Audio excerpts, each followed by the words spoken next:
On this episode of AvTalk, the densest version of the 737 MAX is certified. Dubious distinctions are earned. And we talk with Jeremy Dwyer-Lindgren about an important but underreported portion of Boeing's history.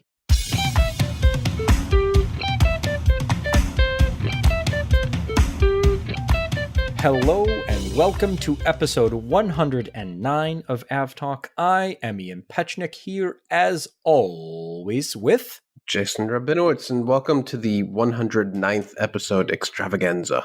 We're deep into baseball season episode numbers now, I feel like. So I went with the baseball announcer opening of the show. I hope I didn't put off any of it. Or maybe it was more like a Price is Right thing. I don't know. Come on down. Yeah, exactly. $1 for this particular aircraft. How are you, sir? I'm fine, I guess. You know, the usual answer these days. The usual. Haven't left my apartment. I went grocery shopping. That was the only human interaction I had, et cetera, et cetera. But you're well on your way to superpower status, and you've got some things in the works. I do. So I am half vaccinated at this point. I have my appointment for my second shot in 2 days, and then I will wait 2 weeks for it to actually do its thing, plus 1 day. And then I am going to Chicago to visit you and eat a hot dog. Excellent. Yes. It's really to eat a hot dog, and I'm kind of incidental to the whole experience. But You have a car. I am a conveyance. Exactly. And we'll talk a little later about some things that I put on hot dogs, but you're not supposed to in Chicago, and how that ties into aviation. But I'm very excited to There's always an aviation angle. Always an aviation angle, as John Ostrower says. But I'm very excited to be booking flights no longer aspirationally, but realistically. And actually, in just over 2 weeks and 3 days, actually getting on an airplane for the first time in 400 plus days. I'm starting to think about booking travel and things like that. It looks like my first flight will, at this point, possibly be in September out for Dorkfest and Spot LAX. And I'm thinking about how weird it's going to feel to not just get on the airplane, but just to go to the airport and do all of that stuff again. The whole thing. Yeah.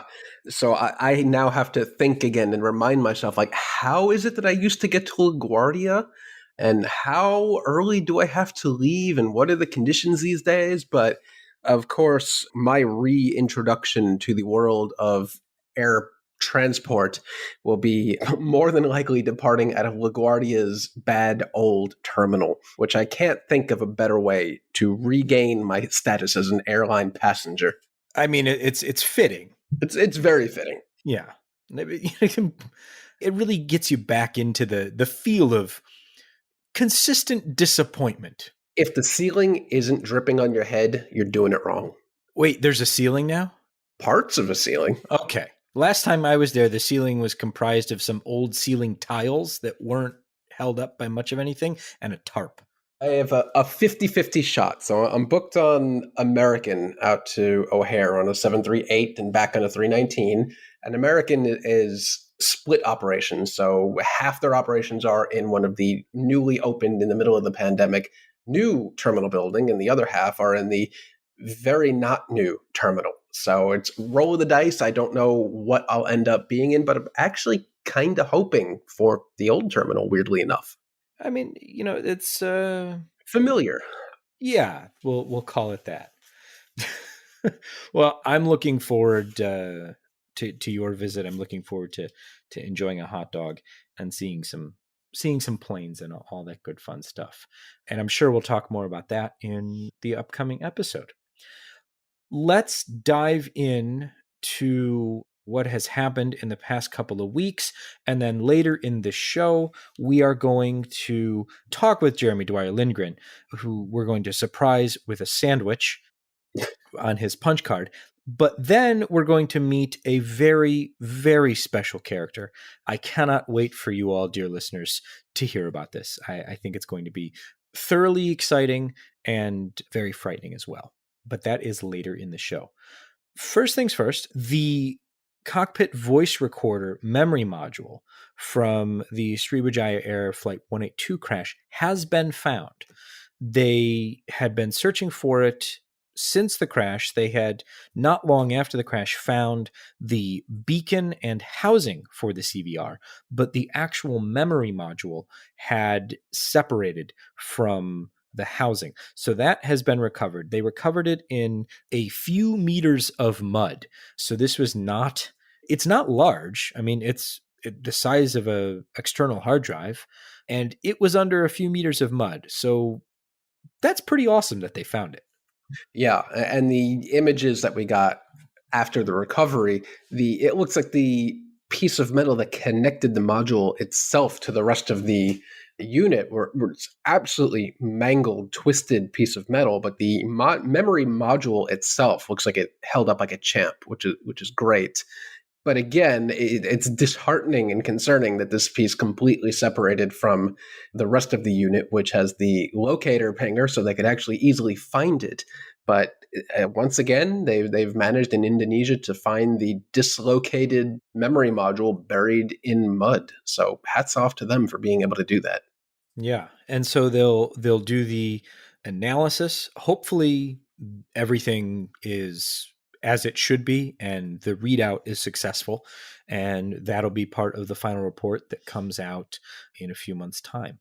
And so we'll wait on that front to learn more. Last week, the FAA certified the newest variant, or subvariant, I guess we could call it, of the 737 MAX, and that is the variously titled MAX 8200, MAX 8-200. It's the one where you smash all of the people in it, and Yes. then it goes and flies for Ryanair. So it's a modified version of the MAX 8 that has an additional exit door aft of the wing so that they can seat up to 200 people. I think Ryanair will seat 197 people in their version. And so this basically was an aircraft designed with Ryanair in mind. Yeah, and Ryanair can actually be outdone. Boeing says the 737 8200, 8200 can hold up to 210 passengers. So, fascinatingly enough, Ryanair actually isn't anywhere near the maximum limitation, passenger wise, of this aircraft. Don't give them any ideas, Jason. They already have the idea, and somebody will do this. There will be an airline that seats 210 people on it. It may not be Ryanair, but somebody will pack 210 passengers inside a 737. Exactly. So the FAA said it's good to go last week. This week, yesterday, EASA said it's okay by us too. So FAA and EASA have both certified the MAX 8-200, clearing the way for Ryanair to take delivery whenever they would like to. They said they would like to have them soon, but we'll see when they actually take delivery. Because as we know, things that Ryanair says might not necessarily be things that Ryanair actually means. Yeah. So we'll see how that goes. But yeah, that'll be interesting to see Ryanair starting to put the MAX into service. They've got, hundreds of these on order. So it's good that they're certified. Yeah, that's the biggest hurdle to putting an aircraft in service, isn't it? Yeah, I feel like we've gone very back to basics on this episode of the podcast. But yeah, I mean, nowadays, it's not a foregone conclusion. Like the aircraft is ready, it gets put up for certification. It's not a foregone conclusion that it will be certified. Yes, the 777X has entered the chat. Oh, ouch. We'll get to the 777X in episode 209 in a few years. Ugh. Yeah, looking that way. In other MAX news, Fly Dubai is restarting commercial service this week. They are putting their MAX back into service from Dubai to Silicate on the 8th of April, and then a few other routes to start out with. And Blue Air took delivery of their first MAX. And it's in the air right now, operating a flight from Dublin. And I can't remember if LOT returned theirs to service in between the last episode of the podcast, but they are back in service. So slowly but surely things are loosening up.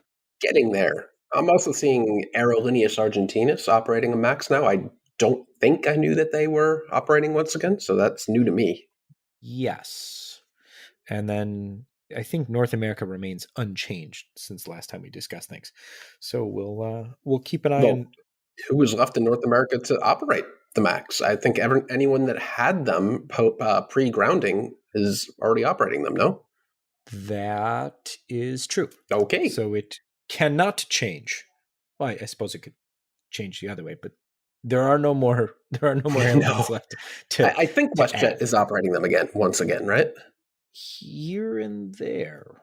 Yeah, I don't see any in the air right now, but that doesn't mean they aren't at all. But yeah, American, United, Southwest, Copa, Aeromexico, Air Canada, WestJet, Gol, and Aerolíneas Argentinas. I don't know of anyone left in the Americas as a whole that is not operating the MAX, who has a MAX to operate.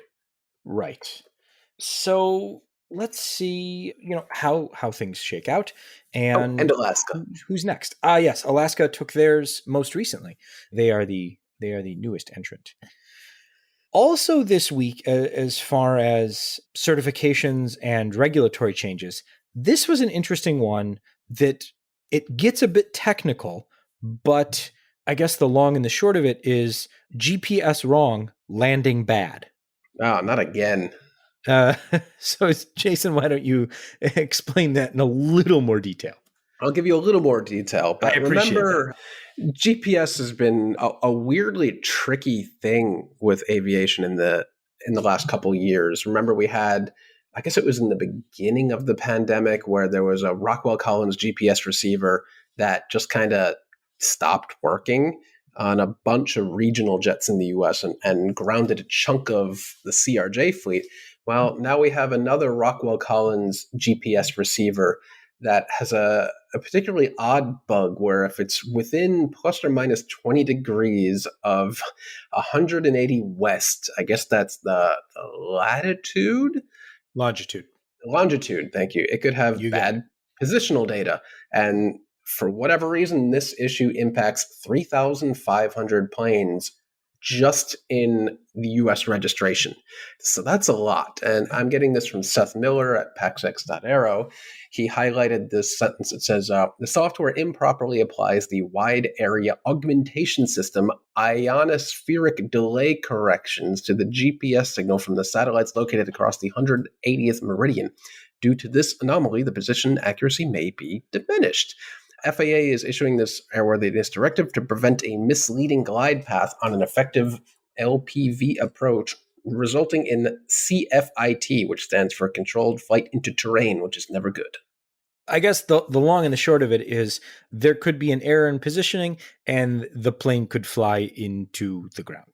Yes. So fix this so that doesn't happen. Yeah, and I mean, there isn't a ton of much within the box that's plus minus from 180 west, except for some of the Pacific Islands and also New New Zealand, Zealand. which is problematic. But yeah, that's not great. It seems like the issue is not fixing it, because that seems relatively easy to do. It just seems like it's going to cost quite a bit of money. Yeah, and time. It's a hardware swap apparently, and that requires grounding the aircraft, getting it to a maintenance facility, and physically swapping out hardware. I assume, at least that's what this says. I'm a little surprised they can't do it in software. Yeah, I do not know much about this particular piece of hardware and the associated software. So if anyone has some insight into why it's a hardware issue rather than a software issue, I mean, obviously, Jason's going to do some thorough, in depth research and get back to us. But if you want to help Jason with that research, you can email us at podcast@fr24.com. And Jason would be very grateful. Will send me over to New Zealand to test this personally. Yes, that is exactly what we will do. Airbus is changing the way that the rudder is operated on the A320 family. And this is something that Jason has been following extremely closely because, as many of you know, Jason's preeminent focus as far as aviation is concerned is the passenger experience, what's inside the aircraft, and things like that. What many of you may not know is that Jason also has a deep fascination for rudder controls. Yes, that is definitely a completely true statement. All of that is true, and I just don't find it interesting that Airbus is changing up an integral part of the flight systems on the A320 series between, I guess, iterations of it. So this isn't something that happened when they switched over from the A320ceo series, the classic, over to the Neo. This is actually going to now be introduced in early 2024 with the introduction of the A321XLR, and it's called eRudder. And I just found this particularly interesting because it's a further development of fly-by-wire for Airbus, which is, Airbus has really been the front runner when it comes to fly-by-wire when you compare it to the 737, which is kind of, I guess there have been elements of fly-by-wire incorporated, but there are still a lot of mechanical linkages in that family of aircraft. But here on the Neo and actually in the XLR, they are removing a whole bunch of mechanical systems that control the rudder. So this article comes from Flight Global that summarizes it nicely. But under the current A320 and 320 Neo fly-by-wire architecture, 7 computers comprising of 2 flight augmentation computers, 2 elevator aileron computers, and 3 spoiler elevator computers handle the flight control surfaces. So where the pilot's feet go when they move the rudder pedals, that is actually a mechanical linkage to computers, which then actuates a thing with hydraulic actuators, from what I understand. But by removing pretty much all of that mechanism and switching over to electrical interface with the eRudder program, they'll save 40 kilograms in weight and enable the removal of several fixtures and 3 computer units. So I don't know. I just found it interesting that Airbus is going even further down the road of fly-by-wire, but not at a time where it's introducing a new aircraft or a new iteration of an aircraft. Well, I mean, it kind of is, though. I mean, the 321 LR is for the XLR. Sorry, sure, it's an A321. Sure, it's an A321 LR, but really, the XLR is kind of a new plane. It is, but here's the kicker. This system was actually supposed to be introduced at the end of this year, so in the end of 2021. However, with I'm currently waving around, pointing at everything right now. Yes, yes. It has been delayed several years and will happen to coincide with the launch of the A321XLR. And to clarify, this will become standard on all if an A319neo is ever put into service with somebody. I'm sure it will be. There are orders, 320neo and 321neo, but it will not be retrofittable to already produced aircraft, including existing neo. So it just happens to be launching alongside the 321XLR, but it is not specific to that aircraft. Got it. Got it. The PW4000 series Fallout continues apace. No surprise here, but Japan Airlines making it official. Their Pratt & Whitney 4000 series engine powered 777-200s will be retired. They're not going to fix them. They're not going to deal with the inspect. They're done with them. They're done. It's a bit of a coincidental case with JAL here, since they had actually already committed to retiring these next year or the following year. So these were already well on their way to the chopping block. So now that they are accelerating that retirement, because it just makes sense to ditch these aircraft now. But not every airline is as fortunate with the timing as JAL, since airlines like United is probably the worst case scenario with this now, where it has dozens of these aircraft, I think, which were just very, very recently fully refurbished. Yeah. So I think they were supposed to be in the fleet till 2026 or 2027. So they really don't have a choice but to inspect and get these aircraft flying again. But yeah, JAL completely removing them from the fleet a year ahead of time, which, all things considered, right now is probably not as bad as it could be. Yeah, I mean, certainly not as bad as it could be. It'll be interesting to see what they do with the 300s, though. The oddball of the 777 family. The non-ER. Yeah, the the regular plain old 777-300s. I didn't see that as part of the announcement, though I can only assume that if it wasn't part of the announcement, then they're keeping with their existing timeline. That was unclear to me. Yeah, I guess we'll wait and see. We'll have to send me out to Japan to find out. Well, if the flight you're on makes it to New Zealand, we can send you up from Japan. It's on the way. Okay. Wait. Wait a minute. Yeah. So I guess I don't. I was trying to find a transition there, but I don't have one. So I'm just going to move on. Here's the transition. Well, United is in dire need of extra wide bodies since a good chunk of its fleet is grounded due to the Pratt& and Whitney 4000 issues. But lo and behold, Boeing comes in the clutch and has restarted 787 deliveries, with United being the first to go. Well done, sir. I told you to put this topic right below Jal, and now you know You why. did. Now I know why. Yes. So Boeing has restarted after 5 months. The last delivery prior to the end of March to United was October of 2020. In the interim, Boeing has dealt with, as we've discussed on a few previous episodes, myriad quality issues relating to the 787, including shimming and other manufacturing issues, trying to make sure that the aircraft is as promised and structurally sound. They restarted deliveries with United taking the first one, and then Air Premia, the new South Korean carrier, took their first 787 home last week as well. So that'll be interesting to see when they start service. Very strong Brussels Airlines vibes with that particular livery. The red dots. Yes, very very strong Brussels Airlines vibes. But good to see more 787s going out the door. So things getting going again for Boeing, which is always good news. Over the weekend, Ethiopian Airlines they had some trouble. It wasn't even the weekend. It was 2.5 hours. Okay, over a 2.5 hour period over the weekend. Jason, what happened? Where to even begin with this? I don't even know. Ethiopian, I believe these were cargo flights, or at least one of them was a cargo flight operating with 737-800s, operating into an airport in Zambia from Addis Ababa. They were supposed to land at the current old airport, but they didn't. The first one, I believe, I can't even get this right in my head. Was the first one the go around, or was the first one the landing? I think the first one was the landing, then the go around. Yeah. So this is very odd and raises a ton of questions.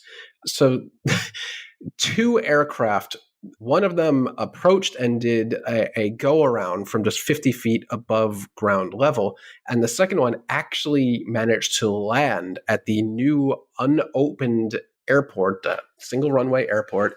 They realized their mistake. They basically made a U-turn and took right back off again, while stunned construction crews stood there and recorded it on their phones and said, "What the hell is going on today?" It wasn't a visibility issue. Video from the scene shows it was clear. There were no issues. There were a few clouds at 2,000 feet.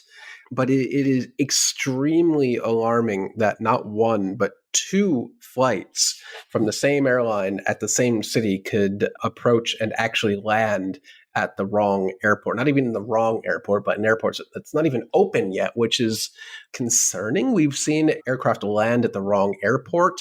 We've seen them land, I believe, Air India in the Maldives. They landed on a runway that wasn't yet open. But in this case, the airport wasn't yet even in commercial service. So it's another one of those incidents where it's just sheer dumb luck that nobody died. There could have been heavy equipment on the runway, and landing airplane plus heavy equipment on the runway equals a bad time for everybody. Yeah, not good. Not No, good at but all. there has to have been something that triggered both of these incidents to happen in the same day in just a couple of hours. I can't just chalk that up to a coincidence. It can't be right. It can't be possible. I'm not sure exactly how the sequence of events started, but from my understanding, the two runways, it's similar to the Dreamlifter Yes. event, where the existing runway and the new runway are on the same heading. So there could have been confusion there, but that's just, I guess, an educated experience, previous events informing that guess. But I don't have an actual explanation at this point. Yeah, not great. You are right that the two airports have similarly situated runways, 10 left, 28 right, and the new airport is '09 and '27. But then that also notice that there's no L or R in that. So the new airport only has a single runway. So that should be an immediate sign to the pilot's landing that, hey, this airport has one fewer runways than it should. We should double check where we are. But was this a dispatch issue? Was it some sort of mapping error? Is the same airport code being used between the old and the new, and there was a database glitch or something? But I'm still always amazed when things happen like this with the state of the technology we have every day in our life, where the thing in my pocket, the phone, can tell me exactly where I am, but you can still land a 737 or any other aircraft for that matter at the completely wrong airport and not get a single warning about it. That's a very good point, and one I don't have an answer for. Somebody has to have an answer, and I'm sure the Ethiopian authorities will be looking into it. Yeah, absolutely. Let's take a quick break. And when we come back, we're going to talk with Jeremy Dwyer-Lindgren about a very interesting bit of aviation. I don't want to call it memorabilia, history, a very interesting bit of aviation history, and a little bit more about collecting aircraft items, aircraft memorabilia, and airline ephemera. So stay tuned. We will be right back after a short break.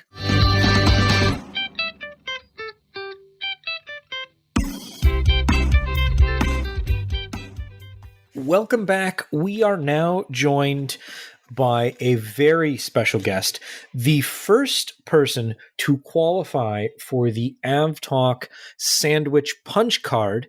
Jeremy Dwyer-Lindgren, welcome back to the program, and may I congratulate you, sir, on your impending free sandwich. Thank you so much. It's really an honor and a privilege to be joining you and having earned that sandwich. I'm sorry that the other guests weren't available this many times. Well, you get to pick out the meats and associated items that go in the sub, and I'll bring it out to you in June. There you go. Okay. Well, You get I will be sub waiting and delivery. ready. Pick your New York deli, and I will bring it to you on that flight. Okay. Done. Jason's going to have to buy an extra seat. He's getting blimpy. Ooh, that sounds exciting. So we've asked Jeremy to come back on to talk about something that we've talked about in the past in a specific context when we talked about old airline advertising and some of the great finds that he had come across then. We wanted to talk this time, I guess in a sense, because more people have gotten into it because of the pandemic, but collecting things and just generally collecting airline ephemera. From our previous conversations, if anyone's listened to the podcast, Jeremy's kind of number one thing is safety cards. I think that's fair to say, Jeremy. Yeah, they're pretty up there. Yep. And then along with just kind of everything else you can get your hands on. I know that we've worked rather unsuccessfully thus far, but we've tried it more than once to get some really good finds in the Chicago area and then get them out into your collection.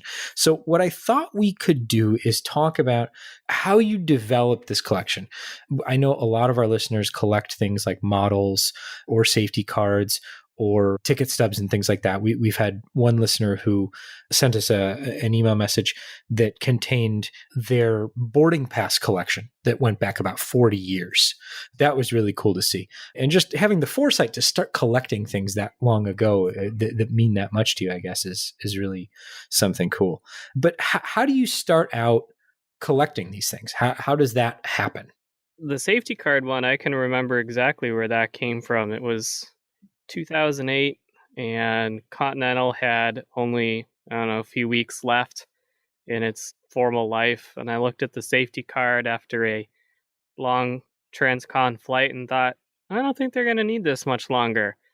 For the most part, I just stayed at the safety card here or there.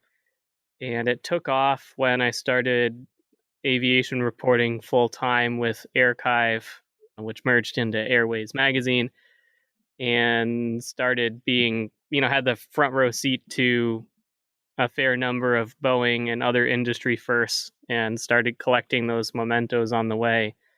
And it's kind of grown steadily out of control since. Just how out of control has it grown? I hesitate to ask. Well, that depends on whether you ask my wife or me. That's fair.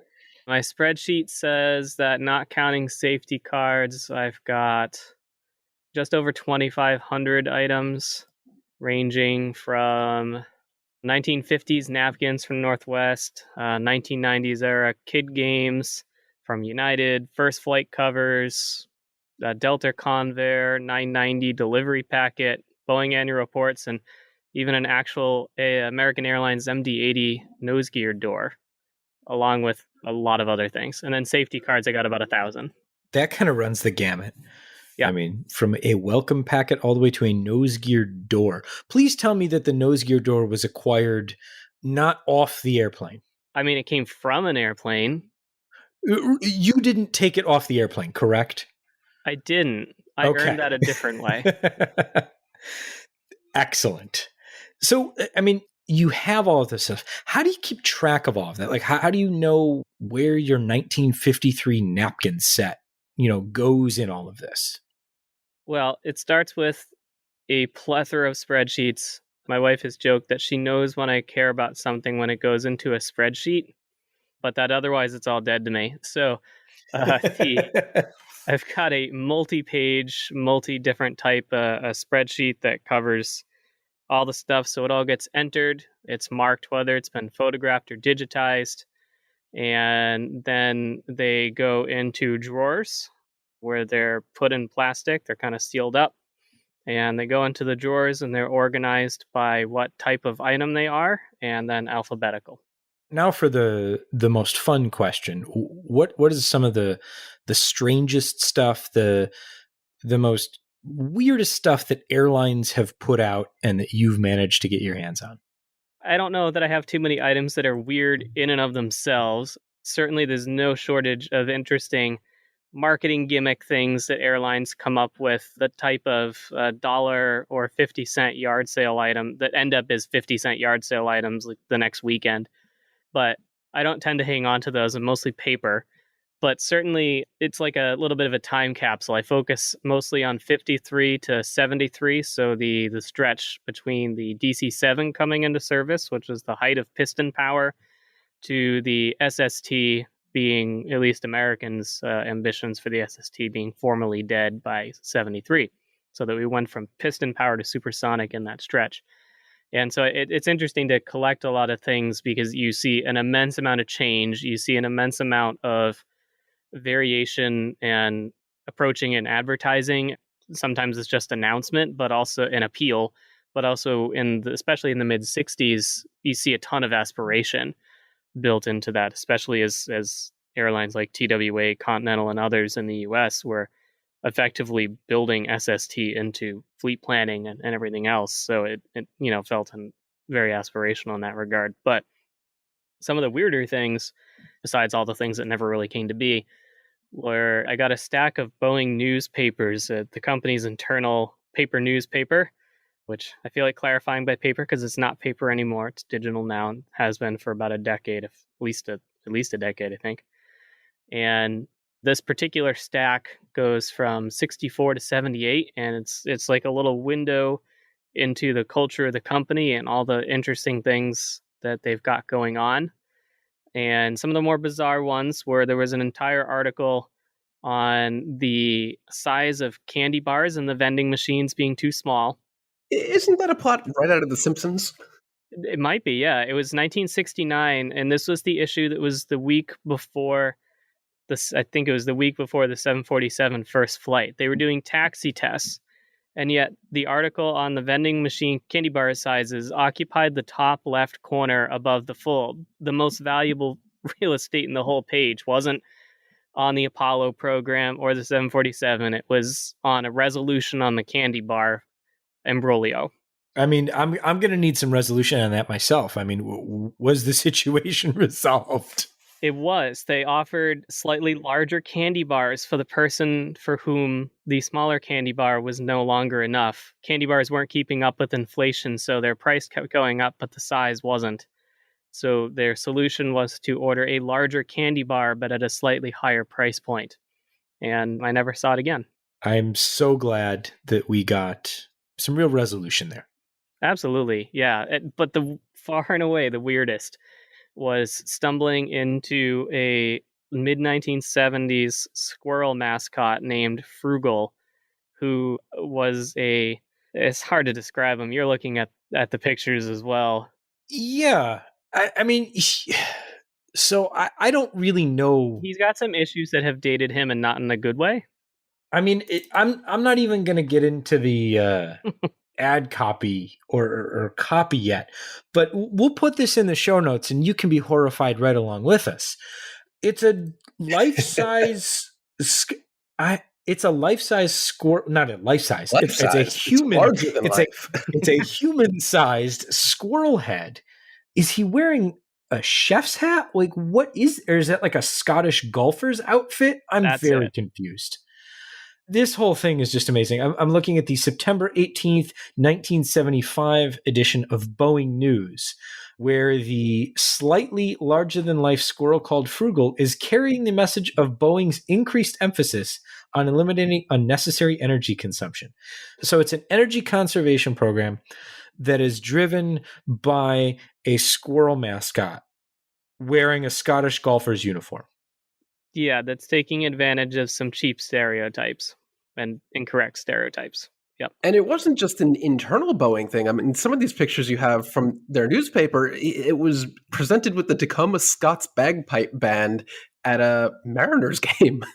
Yep. Yeah, he got out into the community. And then I tried to track him down as far as it went. And I think his last sighting was somewhere in the very late 70s. And then the trail dropped off and I didn't see him anymore. So I reached out to folks who work with Boeing history, and they acknowledged that that was real, which, I mean, I could see from the papers, but they didn't really fill me in on any details on what happened to it or where he went. No, and some of these headlines are concerning. The last one you have just reads, "Squirrel seeks second grader." That one's not great. Standing menacingly over a classroom of small children. Yeah, but he wanted to talk about how you should turn off the light switch when you walk out of a room. So, good message, creepy presentation. Yeah, I mean, there's a lot going on here. So if this is your first episode listening to AvTalk, welcome. Thank you for joining us. And we will have an offshoot podcast devoted entirely to the history of Frugal the Squirrel coming soon. Okay, we've got to move on because I can't look at this picture anymore. We will keep going down this rabbit hole. A 5-part series coming up soon, presented by Netflix's horror division. There you go. So you've got all of this stuff. How do you keep it from decay? I mean, you're talking about, 2,500 pieces of not even 2,500 pieces of paper, but 2,500 different sets of paper, some maybe more than one piece or something like that. How are you archiving all of this stuff? Yeah, kind of what I mentioned before, most of it goes into protective plastic sleeves and the thinner pieces of paper. I love the A4 sized ads, so like the really big Saturday Evening Post sizes. They'll get a cardboard back, and then they get put into drawers, and they're inside the house, so temperature controlled. But for the most part, if you're really out to keep them in good shape. And I know that some of the more extreme collectors, I only have a modest one. I mean, I'm pretty deep into safety cars. I've got a lot of increasingly old ones and finding more and more on the history of them and how they appear. But my collection's only maybe 700 strong, and there's people with multiple thousands of them. So mine's pretty small, but certainly on the heavier end, you can have climate-controlled storage facilities with white glove touching of the paper to reduce acid transmission from your fingers. You can humidity controls. You can go pretty far if you want to. And obviously, if you were to put it into a museum that had a pretty reputable storage solution, like that's where they start at a minimum. Yeah, I want to talk a little bit about some of your favorites, I guess, because I'm looking through the spreadsheet of everything you have, and a lot of it is ads ranging all the way back to the early 1940s, actually. And some of them just stick out to me as funny. There's an ad from the Airlines of the US from November 1946, I guess for the DC-4, entitled Grandma Has Places to Go. That's a fun one. 1990, an Airbus ad. Making a profit on the A340 is simple. Just add up the numbers. I think we all know that wasn't ever really true. What are some of your favorites out of this list? Because there are literally thousands. Yeah, I think I have 700 or 800 ads, and I don't know. I didn't actually run up notes on that one, on some of the interesting ones. I do think that I'm drawn to the illustrations and the artwork. You see a definite switch from, I've got some in the 20s, I think from Ford on their Trimotor, when they were thrilled that they'd hit 1 million air miles for the Type. And so they put out an ad about that, and it's picture, but it's like heavy chunk text. And gradually you move away from, or move towards selling a product, and you see illustrations that appear in the 40s and 50s. I like seeing the post-war ads that you start, or the late war, World War II into post-war advertising that comes up. It's kind of interesting. I didn't expect that question, so I'm not. And that means I'm asking the right questions. There you go. No, it's a good question. I'm also particularly drawn to weirdo aircraft programs that never went anywhere. So some of those are pretty neat from the AvGeek perspective. The Avrojet that came out in the late 40s got a few of those ads. The Lancasterian, which was based on the bomber that came out as an option for passenger service briefly. And one of the interesting things specifically about that is it's easy to find those kind of weird one-off or short-lived airplane programs, because just innovation was churning so quickly that planes were coming in and out of useful existence in 5 years or less. The Right. DC-7, to that point, was it was the pinnacle again of piston air travel. Those engines were crazy. It was capable of things and speeds that no other piston airliner ever came close to pulling off, and it was obsolete within 5 years. That's funny. I was just actually going to call out a United ad from 1957 entitled DC-7 Mainliner NYC now with radar in all aircraft. So once upon a time, airlines were actually advertising based on the avionics loaded in these new aircraft. It's never something you would see anymore. But there you go. All the United DC-7s have radar, which is great.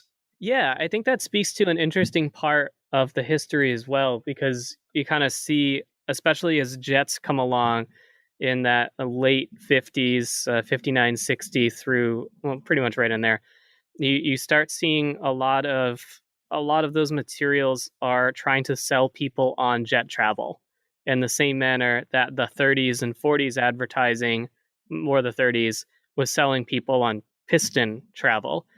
So a lot of the welcome aboard packets and other things, which are these little booklets that you would get, and I can drop a link in a little bit, would bring you through what to expect on a jet and how it worked and the safety components of it. So even then, sometimes safety cards would be built into these 40, 50 page booklets nestled between a car rental ad and booking office information. But a lot of the pages would also be dedicated to explaining how jets work and selling them conceptually to the public, which is kind of inconceivable now. And I was thinking about that when I flew in the DC-7, that you're seeing these walls of fire spitting out each of the exhaust stacks, and that now if you were to ride that, you'd have to tell people that was normal. And when people were getting on jets at the same time, or transferring from a DC-7 from a local route up to a 707 across the pond, you would have to be, and they do explicitly call out that you're not going to see tongues of fire coming out the back of this, ideally, and if you do, maybe get ready for a less than ideal experience. And I find that really interesting that they had to do a lot of work selling people on jet travel and then normalizing that experience, which Well, is kind of inconceivable now. Yeah. Jeremy, thank you so much for joining us. We'll put a good chunk of what we talked about in the show notes. We'll absolutely have as much on Frugal the Squirrel as we can possibly fit. Oh, no. And we'll put some of the other interesting items that Jeremy's mentioned in there, and we'll link out to his page where he's kind of got a larger portion of that collection, so you can take a look at your leisure. Jeremy Dwyer-Lindgren, the first AvTalk podcast sandwich punch card recipient and AvGeek extraordinaire. Thank you so much for joining us, sir. Thank you so much again for having me. Can't wait for that sandwich.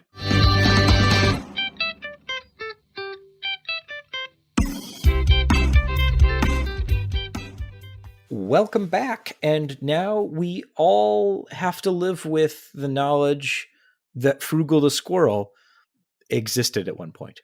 I am now burdened with knowledge I do not wish to have. We are very sorry, dear listeners. Very sorry. I don't even know where to go from that. But we look forward to bringing Jeremy his sandwich. Yes, absolutely we do. So good luck with that part of the deal, Jason. UPS did something this week that is both not surprising and also not surprising. Was one of my packages delivered on time? Hey, there it is. No, so I feel like everywhere we turn these days, and I threatened Jason when we were kind of putting the show notes together, I threatened Jason that we're going to have to do an eVTOL episode. And he said, do we have to? And I promised Jason that he didn't have to be there. And then he agreed that we should do it. So what we're going to do is we're going to find someone who wants to talk about these things and have them on the podcast, and Jason can deliver sandwiches or something while we do that. Fantastic. But everywhere you look, it's raising funding, coming up with a prototype, somebody's ordering it, someone's partnering with it. I have lost track. I'm not sure if I ever kept track, but I've definitely lost track of how many of these are being put together, fielded, and purchased and things like that. But UPS, in what seems like a pretty decent order, up to 150 beta eVTOLs. So not an insignificant thing, I think. But completely hypothetical still. Well, aren't most things? Yes. But okay. What I will say is, I said this earlier on Twitter today, that we are currently living in the golden age of artist renderings of eVTOL aircraft. It seems like there are just dozens of these companies all doing the same thing, all with shoestring funding and extremely accelerated development times and outlandish promises. But airlines are investing it. We saw United a couple weeks ago put their backing behind one of these. UPS is backing this Beta eVTOL company. Beta is the name of the company. It is not a beta aircraft. Well, I guess it is an alpha That's aircraft. Just plain confusing. Yeah, don't name your company Beta. That's not good. But airlines are taking this seriously, either because they have nothing to lose or because they want to get in while the getting is good and deals are cheap. I don't know. I don't see a future where you're going to have one person flying these small eVTOL aircraft with 5 seats. I can definitely see a scenario where these are unmanned and they're zipping around on their own, but I don't see the difference between this and a helicopter when there is someone physically operating the thing. What's interesting to me is the point that you brought up about kind of the golden age of artist rendering. And that made me think about our conversation that we just had with Jeremy, where his kind of fascination with that era where you've got this incredibly fast-paced development. I mean, he's talking about between 57 and 73, where you go from piston power to supersonic in a little over a decade. And so there were all of those aircraft that were more than paper, but not actually real. Are we just kind of repeating that over again? It seems to me that that's what it feels like. Yeah, to a lesser degree, because these are relatively small, much less expensive aircraft, I feel like. But I don't envision them having a very long lifespan. Like, you're not going to take this first beta aircraft that they take with 5 seats and operate it for 15, 20 years like you do a 737 today. I really don't see what kind of long-term viability these early aircraft have, but maybe it is just like the days of the DC-7 where eVTOLs are introduced and in 7 years suddenly they seat 150 passengers and they go 5 times as fast. I don't think that's our reality, our future, but what do we know now? We don't. Or is it more like the 19 teens and 1920s where you're, developing kind of the first aircraft, and then all of a sudden you go from the Ford Trimotor into the DC-3 that then becomes a venerable aircraft by any measure. But it feels like this is more accelerated. Like you have UPS ordering sight unseen 150 of these aircraft, which have never actually flown. I think they've flown the non-VTOL version, but the VTOL version doesn't exist yet. And here we have 150 orders from UPS to operate an aircraft that's still an artist rendering, and United doing the same, ordering hundreds of an aircraft that doesn't yet exist. I don't think any airline ordered hundreds of the Ford Triad motor. That is also true. Let's talk about aircraft that have flown. Sometimes. No, sometimes. Ow. Norwegian's not even in the long haul business anymore, and we still got to get our shots in. Digging. Oh man, we do it with love. We really do. Norse Atlantic Airways, an airline that does not yet exist, has agreed to take 787s from lesser air cap from an airline that, well, the long-haul version no longer exists. So 6 787-9s, 3 787-8s, all used, all Trent 1000s. It's Norwegian 2.0. More or less, yeah. I am having a difficult time thinking about the difference between what was and what will be. There isn't one. Well, I think the main difference is that the new one won't have any of the financial backing of a short haul network that actually makes money. Right.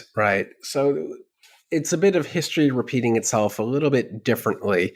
Hopefully, Norse Atlantic Airways is able to get some more reliable action out of these 787s than Norwegian did, because they never had much luck, especially with those Dash 8s.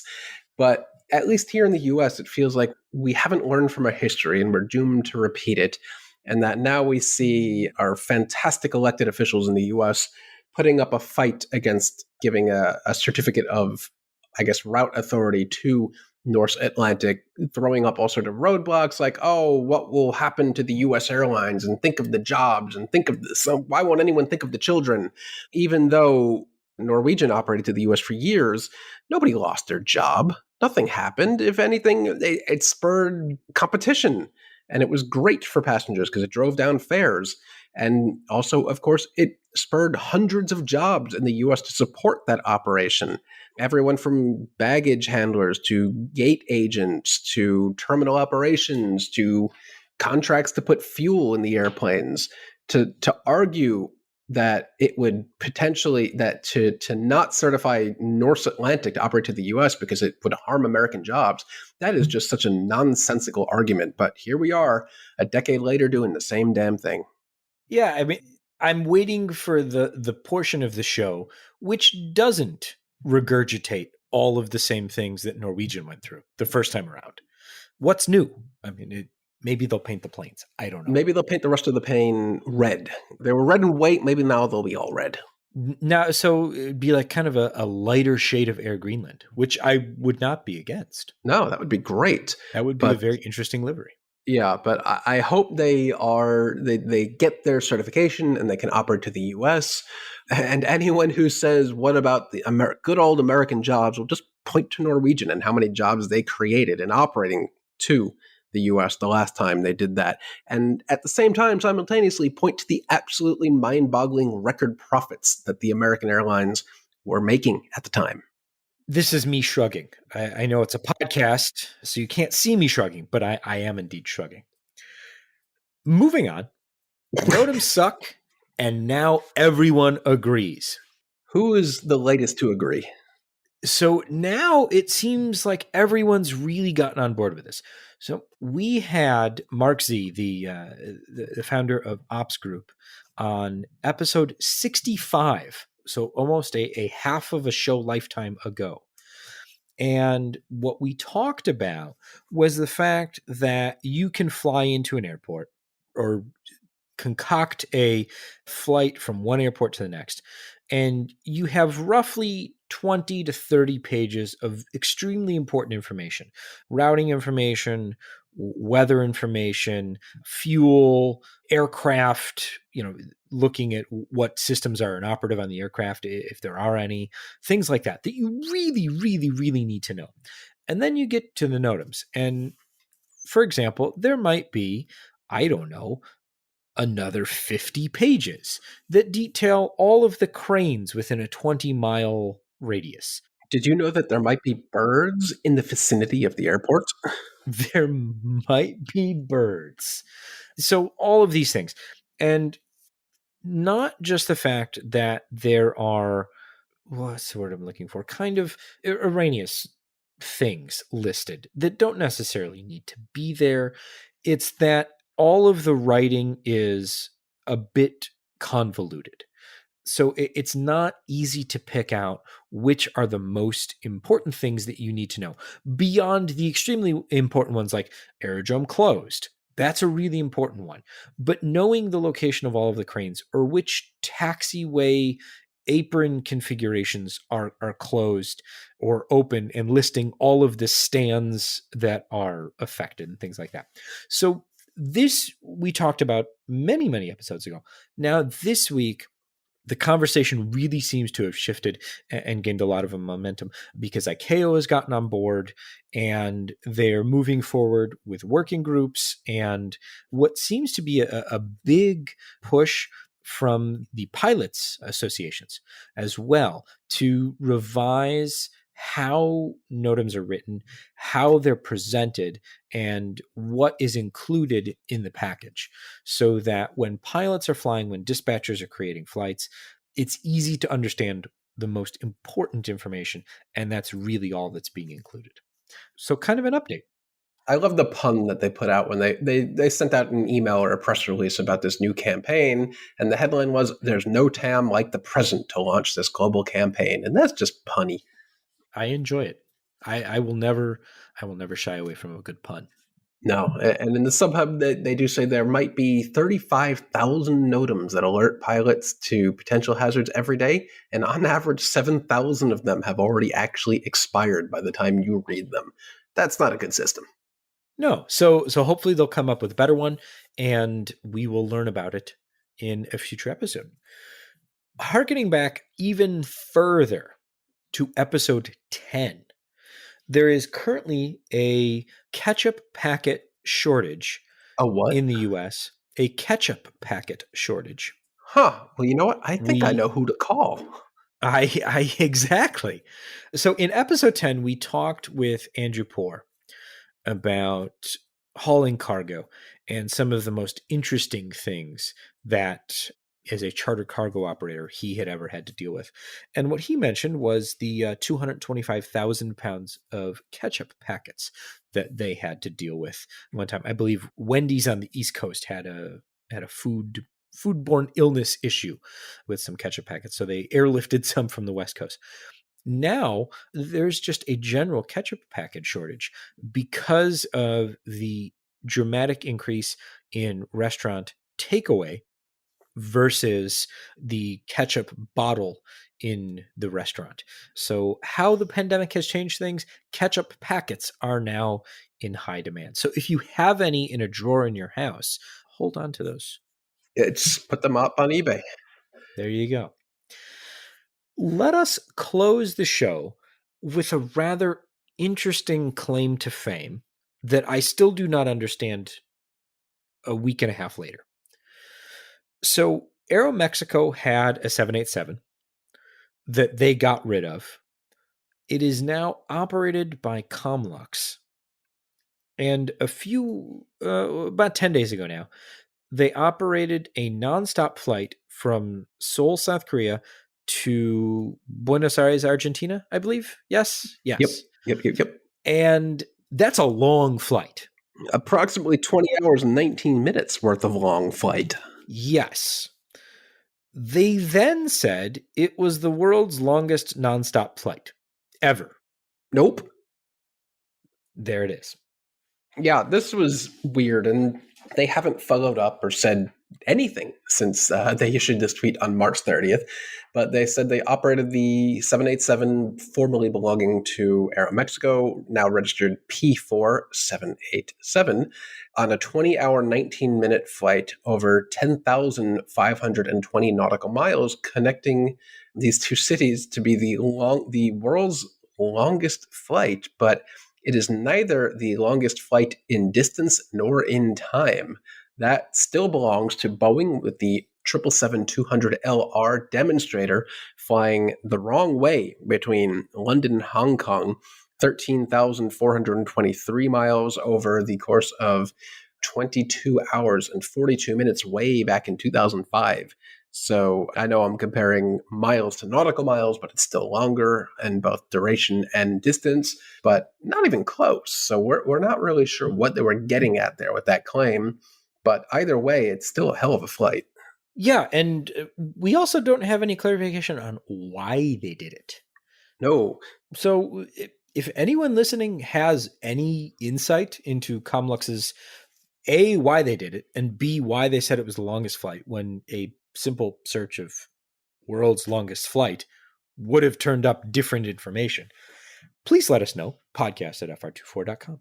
Yeah, I really hope the answer isn't simply because for the lulz or because why not? Because airlines should not be doing anything of the sort with, climate change and the emissions emitted by aircraft. So if this was purely because they could and because they wanted to, shame on them? Yeah, at this point, come on. Don't do it. Do we have birds. And then we can go. I was just talking about there might be birds in the vicinity of the airport. It was on page 32. They didn't read that far down the page. So last week, 757-200 registered N651DL, a Delta Airlines 757-200 in the premium charter configuration, carrying the Utah Jazz basketball team, struck what can only be described as a lot of birds. I think it was all of the birds. It was all of the birds in Salt Lake City. We'll post some photos in the show notes. We'll link the photos in the show notes. I don't want to necessarily post them. From out of Salt Lake City, headed to Memphis. And the resulting damage to the engine, the left engine of the 757, was very noticeable. Yeah. Severe, I might say. Stranger things have happened, especially when it comes to Delta, but I don't think that engine will ever be operating again. It's entirely possible. It's possible. The aircraft, yes, it's Delta. They'll put a new engine on. Although, I don't know. Every time we say Delta's not going to do something, they do it. Maybe they're listening to this podcast. I wonder if the Delta Tech Ops folks are listening to the podcast going, you know what? Challenge accepted. Yeah, you know what? We weren't going to fix that engine, but now we will. Now that Jason said something, we're going to have to. Yeah, so I think every single blade on the fan was damaged, and it popped out some panels on the cowling. But all things ended well. They returned to Salt Lake City very quickly, and the Utah Jazz carried on to Memphis to play the Grizzlies. As the grizzly bear is very well known in the Memphis, Tennessee region. Of course. But let's see what Delta can do. We'll never actually know if this engine is repaired and flying again, but we'll see. We'll see. Maybe you can fly to Atlanta after you do New Zealand and Tokyo. It's on the way. Excellent. This has been episode 109 of AvTalk. If you enjoyed what you heard, I'm not going to ask you to leave a review or a rating this time. If you want to, great. We appreciate it. What I am going to ask you to do is tell a friend. Just say, hey, I listen to this podcast with Ian and Jason, and it's all right. I think you might like it too. and then see if your friend is still friends with you after they listen to the first episode. If they're not, Jason apologizes. If they are, I am taking credit. Excellent. I am Ian Petchnick, here as always with Jason Rabinowitz. Thanks for listening.